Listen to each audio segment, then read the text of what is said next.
We also enter into a permanent parenting plan, which is a document that, I hate to say divide, but it allocates visitation and spending time with the party's children. So, and with the parenting plan, I guess, on an irreconcilable differences divorce, I mean, how detailed does that get into? It's fairly detailed. What parties need to understand is that if you've got a 2-year-old child, no matter how good your attorney is, no plan that you make today is going to be good in 18 years or in 16 years when that child's 18. But we're going to give it our best shot to make it something that both parties can agree on. I tell people that it's a fallback position. Certainly if they can work together in the best interest of their children, then they need to do that. They need to make some amends and stray from the plan.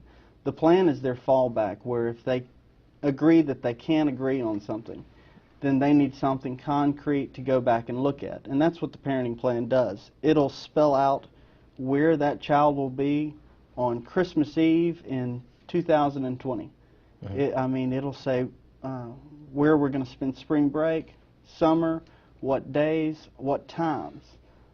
It also gives the parents' Bill of Rights to each party, which is rights that each party have with regards to those children.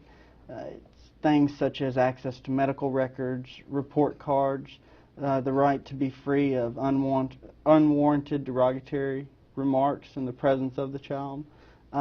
It's just basically a guidebook on this is how we've agreed together that we're going to raise these children apart.